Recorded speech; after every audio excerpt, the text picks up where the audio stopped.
Muslims around the world are suffering, from China to Kashmir to Syria and Lebanon, and in many other countries. In America, Muslim students struggle to find good schools that are strong in the Islamic knowledge. Help the Association of Islamic Charitable Projects support and strengthen our Muslim communities. Donate generously this Ramadan for the benefit of your Muslim brothers and sisters. Visit gofundme.com/AICP fund.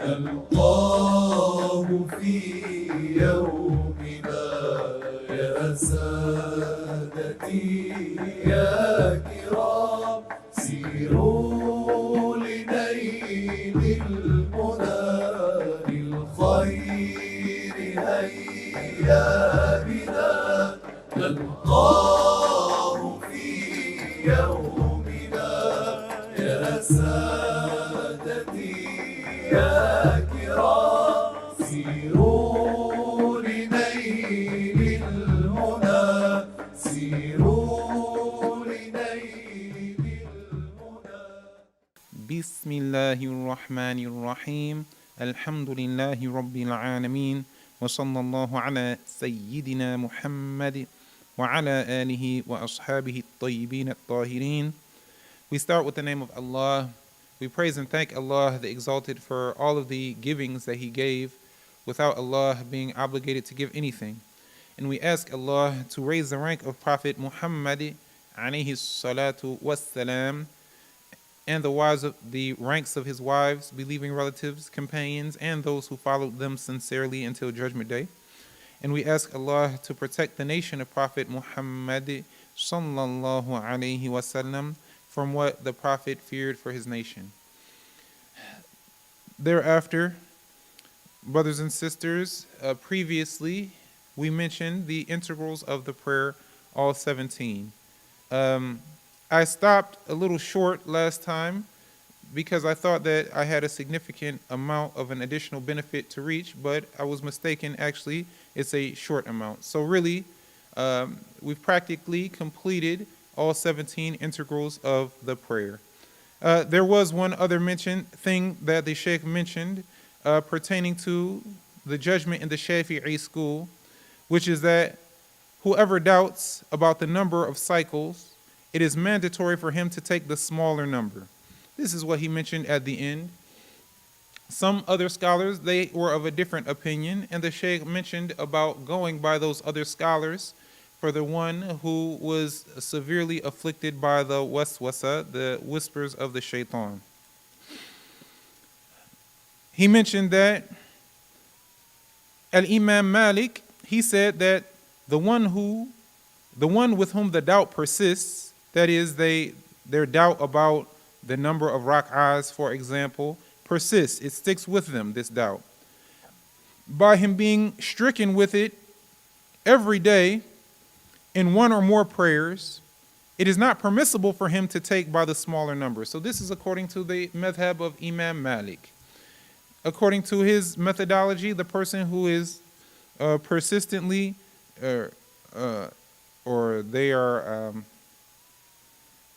afflicted with with this doubt chronically, then they would not take by the smaller number. Rather, they would go by the larger number.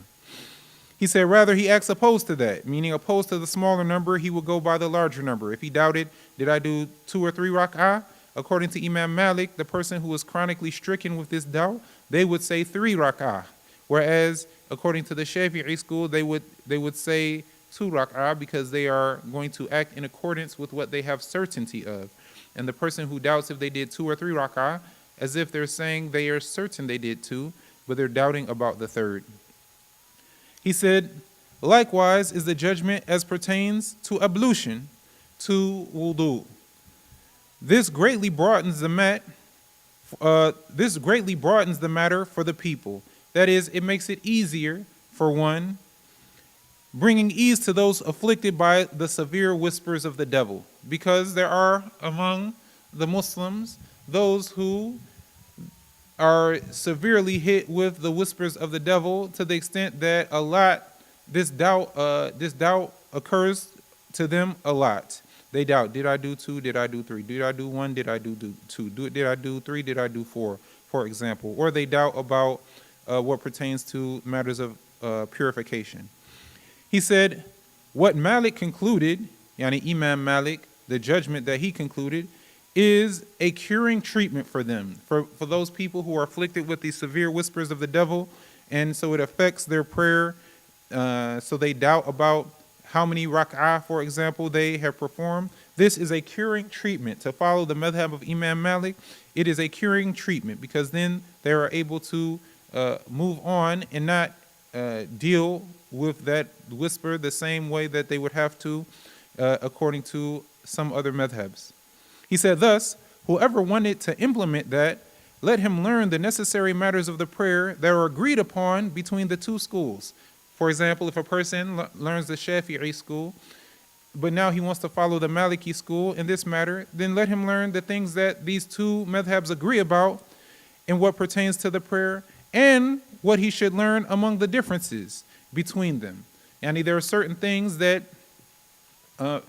are necessary for a person to do for the validity of the prayer in the Maliki school, pertaining to purification, for example, that are not obligatory in the Shafi'i school. He said, like the rubbing and the succession for the purificatory bath, for the ghusl. According to some other madhabs, the dalk, which is for a person to actually rub when washing the limbs for purification, is obligatory. And succession, meaning that one would wash a limb, they would wash the subsequent limb before the previous limb dried. So, for example, in the wudu, for the Shafi'i, or the person following the Shafi'i school, it would be permissible if they had the intention to perform wudu, and they had that intention when they first started washing the face. They washed the whole face, and then they went and did something else. Their whole face dried.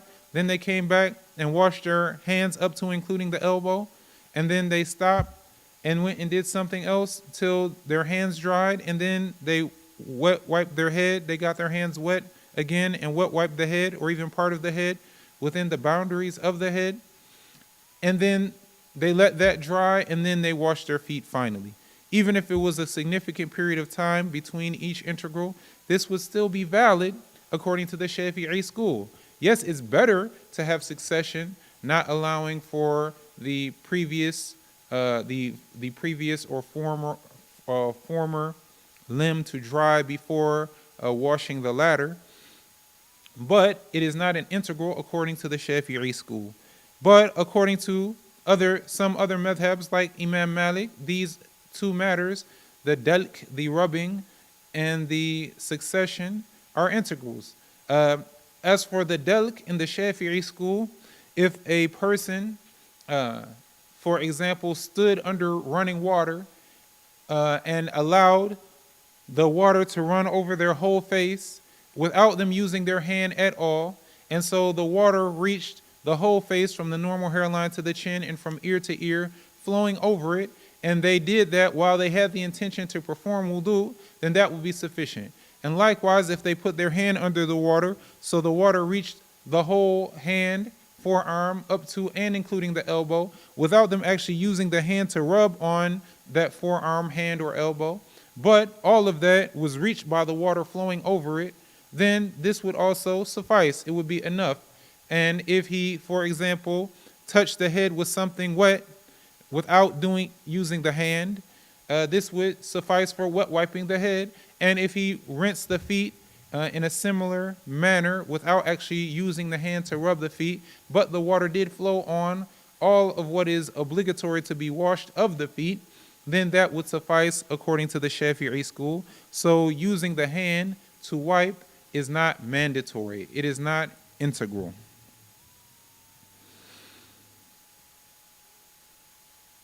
He said,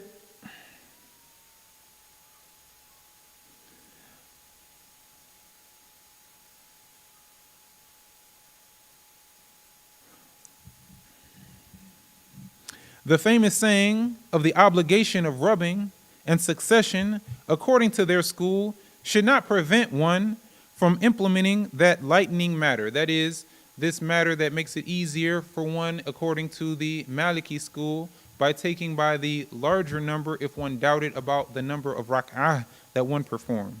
He said, because the rubbing, according to their school, there is a saying that is recommended. Yani, there is a saying in the Maliki school that it's not obligatory, but that it is sunnah. So a person is allowed to follow that saying. And that rinsing the entire body is sufficient. That is, for the water to reach the whole body, flowing over the body, without them necessarily using the hand at all to rub. This would suffice according to a saying in the Maliki school. Thus, the one who finds the Maliki school challenging because of the rubbing, because that is the famous saying, it's the well-known saying of the madhab without it being the only saying, let him take by the other saying in their school that rubbing itself is not an obligation, that this matter, the rubbing, is not obligatory. Rather, what is intended is making the water reach the entire area. And what is mandatory, what is integral for one to fulfill the obligation for ghusl, for example, is for one to make the water reach the entire body, for it to flow over the entire body. He said, some people who are afflicted with the whispers of the devil meet what is very strong of the whispers. That is, they have very strong whispers. They're hit with very strong whispers. The scholar Ibn Hajar said, some afflicted with the whispers in Egypt went to perform the purificatory bath for the Friday prayer in the Nile River. They went to go make the ghusl in the Nile itself. He said he remained in it until sunset. He remained in the Nile River, repeating, until sunset, still believing that he hadn't done it sufficiently. Then he said, tomorrow, my purificatory bath, he said today, my purificatory bath was not valid. Here he is, an individual who's by a large body of water, and still he thinks that he didn't do something valid because of the whispers. He would rinse himself then. It would cross his mind, you missed something. It wasn't valid. You didn't do such and such. And then so he would repeat it, and he would repeat it, and he would repeat it. And he stayed in that circumstance until from before the Friday prayer until sunset. Subhanallah, saying to himself, today my purificatory bath, my ghusl was not valid. He continued saying, tomorrow I will return and perform the valid bathing. Those people in a situation like this or its likes, they encounter a great harm. It's very harmful to be in such a situation. Thus, let those like them take by the school of Imam Malik, because this makes it easier for them. If they doubt, did I do this integral or not, they can just go by that they did do it, and not take by the smaller number, and then they can just continue their act of worship and exit from that, taking care of it without having to repeat over and over due to that doubt that persists. With that, the Sheikh, he finished the section about the integrals of the prayer, the 17 integrals of the prayer. Really, we finished talking about it before that, but I felt that it was some benefit to mention this final matter. If one wants to implement the madhab of Imam Malik, let him seek the people of knowledge, the trustworthy, reliable source for acquiring what he needs to know of that madhab. Then, after mentioning the integrals of the prayer, the Sheikh moved on to talking about the congregational prayer and the Jumu'ah prayer, the Friday prayer, the prayer that we pray on Friday, that is a personal obligation on a certain set of individuals among the Muslim community to pray in congregation during the Dhuhr time. He said, congregational prayer is a communal obligation upon the free, residing, pubescent, and unexcused males. The communal obligation is different than the personal obligation.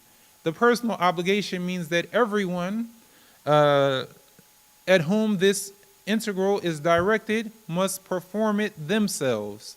Even if some other people performed it, the person at which this obligation is directed still must perform it themselves.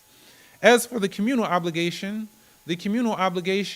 is an obligation that if it was performed in a way that was considered sufficient by some of the Muslim community, then those who didn't perform it would not be sinful. And if it was not performed by any of those who it's directed at without some type of excuse, then all of those who this obligation is directed at would be sinful. So those who the communal obligation, when it comes to the 5 daily prayers, praying them in congregation, is directed at are the free residing pubescent unexcused males. The Sheikh, he explained this saying, Al-Bukhari and Muslim, the two Sheikhs of Hadith, two of the great Sheikhs of Hadith who compiled 2 authentic books of the Hadith of the Messenger of God, peace and blessings be upon him.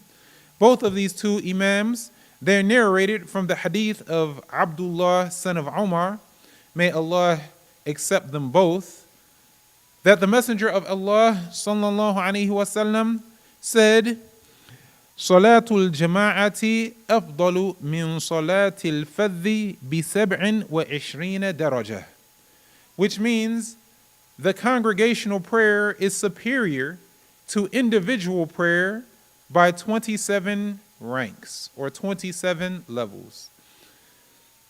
That is, for one to pray in congregation is better, it's more rewardable than for one to pray alone.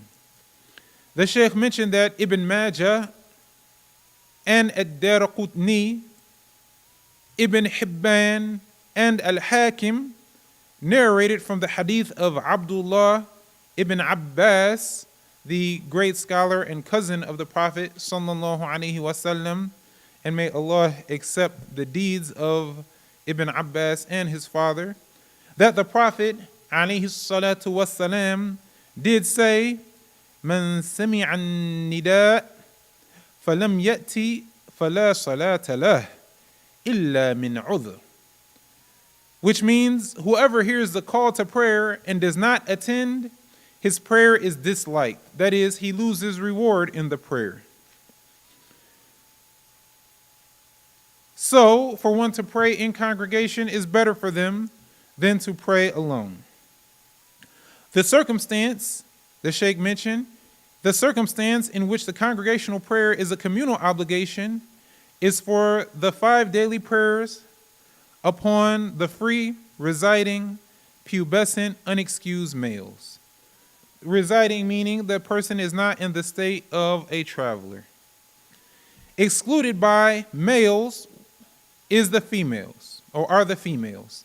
He said that the 5 daily prayers prayed in congregation is a communal obligation upon the free, residing, pubescent, unexcused males. So here he said males. So excluded by his saying males are the females. Thus, it is not obligatory upon them. They are not obligated to establish the 5 daily prayers in congregation. Excluded by freemen are the slaves. Likewise, it is not obligatory upon him. So we said that these 5 daily prayers must be prayed in congregation and that this is a communal obligation. Some among the free, residing, pubescent, unexcused males must pray it in congregation. So, by his saying free excuses the slaves, they are not obligated to pray them, the 5 daily prayers in congregation. Excluded by residing are travelers, so the resident is included in the communal obligation, the traveler is not. Therefore, whoever enters a land with the intention of residing there less than 4 full days, congregational prayer for him is not obligatory, meaning that he is not among those who the communal obligation for praying the 5 obligatory prayers is directed. And that is because the person who enters a land without the intention of staying at least 4 full days, not including the day of entry and the day of exit, rather he's intending that he's going to leave that land for another land before completing 4 full days of residence there, would still be in the state of a traveler, so he would not be considered residing. He said, excluded by pubescent are the impubescent children, the children who have not reached pubescence yet. It is not obligatory upon them due to their lack of accountability. The prepubescent child or impubescent child, he's not accountable yet, so it's not an obligation. As was mentioned before, and as you may know, the obligation has a specific definition.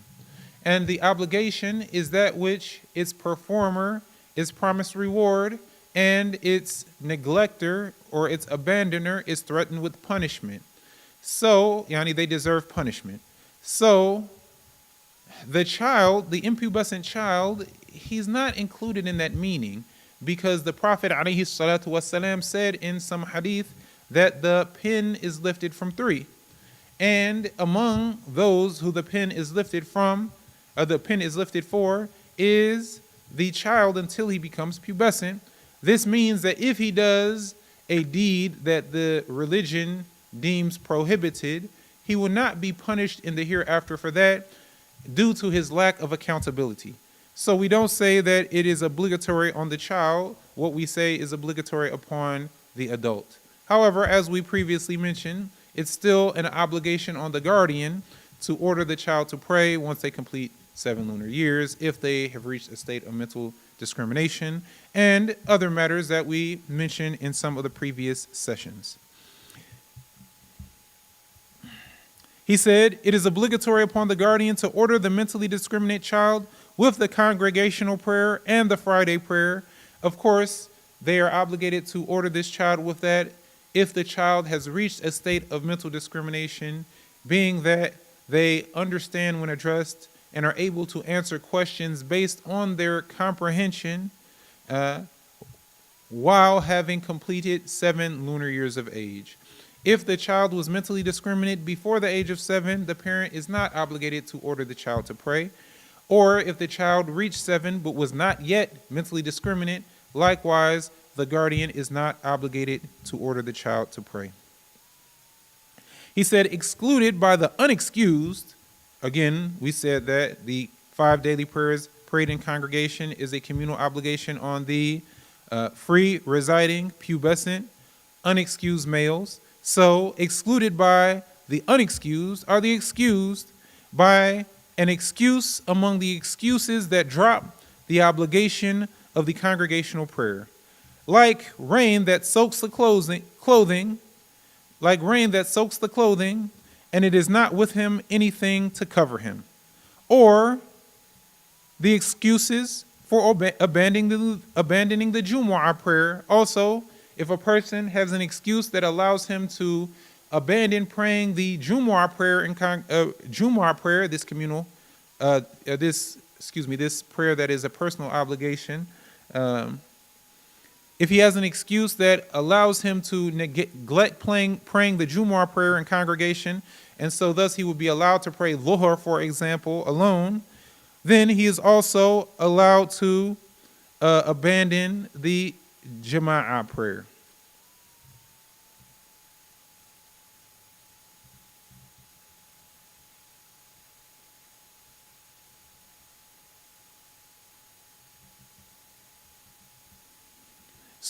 So he mentioned here that we said, like the rain that soaks the clothing, and it is not, and he has nothing to cover him with. He said, or fear of an enemy by his going to the place of Jumu'ah. Yani the person fears for himself because he knows the presence of an enemy between him and the place of Jumu'ah. so that he would be, for example, killed if he went there. Or other than that, among the excuses for abandoning Jumu'ah prayer. And there are many. He said, among them, the illness that is a severe hardship. This is also an excuse for one to abandon praying the Jumu'ah prayer and the congregational prayer. And another excuse is nursing the ill, the person who is ill, who has no one to check up on them. He said, likewise, fear for one's life or fear for one's honor, and that has its own meaning in the religion, the ird, and fear for one's money, that it would be taken, or for one even not to find a befitting garment to wear. If you need details about that, ask your Sheikh, who is, your knowledgeable teacher, about the details pertaining to that. He said, the most emphasized congregational prayer, after mentioning what has been, after the aforementioned, that deals with who is obligated to pray the 5 obligatory prayers in congregation, he mentions what are the most emphasized of the congregational prayer. He said the most emphasized of the congregational prayers is Fajr. Then after that, the second most emphasized of the 5 prayers to be prayed in congregation is Al-Isha, and then after that is Asr. It doesn't mean that you don't have to pray the other prayers in congregation at all, or that it's not a communal obligation. No, there's still a communal obligation, but he's mentioning here that there's even more emphasis or stronger emphasis or greater emphasis in praying these particular prayers in congregation. So one should exert a lot of effort to pray the Fajr in congregation, and the Isha prayer in congregation, and the Asr prayer in congregation. He mentioned that the parents preventing the child from attending the Friday prayer and the congregational prayer is not a valid excuse for the child. That is, for the parent to order the child not to go pray in congregation does not excuse the child actually of praying in congregation or praying the Jumu'ah prayer. They're not allowed just for that reason to stay at home, for example, and pray Dhuhr. Al-Imam Al-Awza'i, the Mujtahid scholar who is buried in Beirut in Lebanon, he said, it is not upon the child to obey his parents in neglecting the Friday prayer and the congregational prayers. So just be mindful about that. Yes, we obey our Muslim parents in that which does not involve disobeying Allah. We obey our Muslim parents in things that are not sinful, but a person is not to obey their parents if their parents ordered them not to pray the Friday prayer, if they are among those who it's a personal obligation upon them to perform it. He said, the author said, may Allah Ta'ala have mercy on him, sanity is also conditional for the obligation of the congregational prayer. However, the author did not mention it in the text because it is a very obvious matter. And the obviousness of its judgment is so apparent that the Sheikh, the author, he just didn't mention it. He said, the communal obligation is fulfilled by the prayer being performed in a way that is apparent. And the 5 prayers must be prayed in congregation. This obligation is fulfilled by it being performed in a public way, a way that is apparent, so that the person who wants to pray it can find it.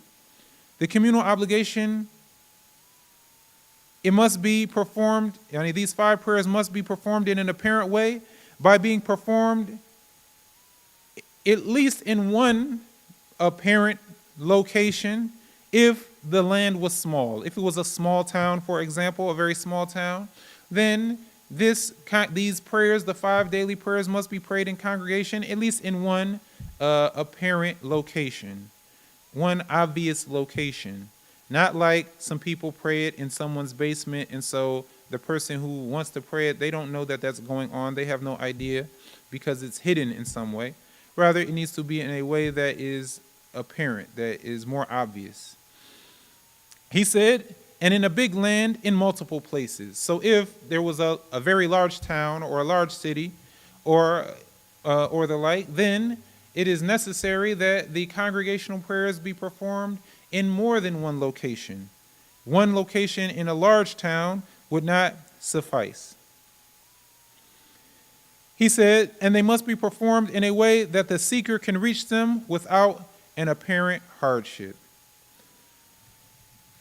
And with that, the Sheikh has mentioned some of the matters pertaining to the congregational prayers, praying them and their communal obligation.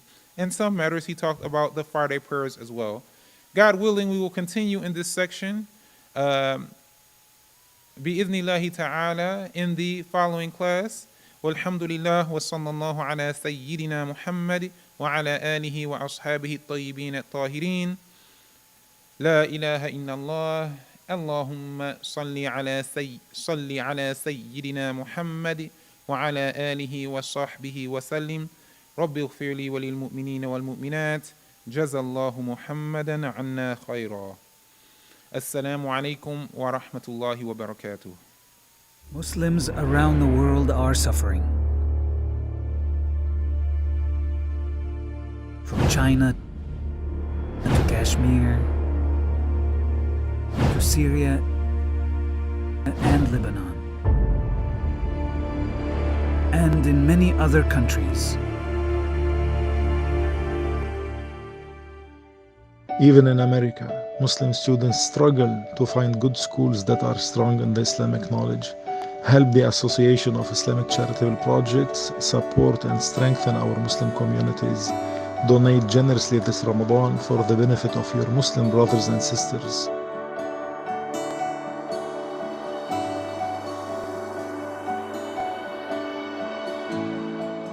Visit gofundme.com/AICP fund.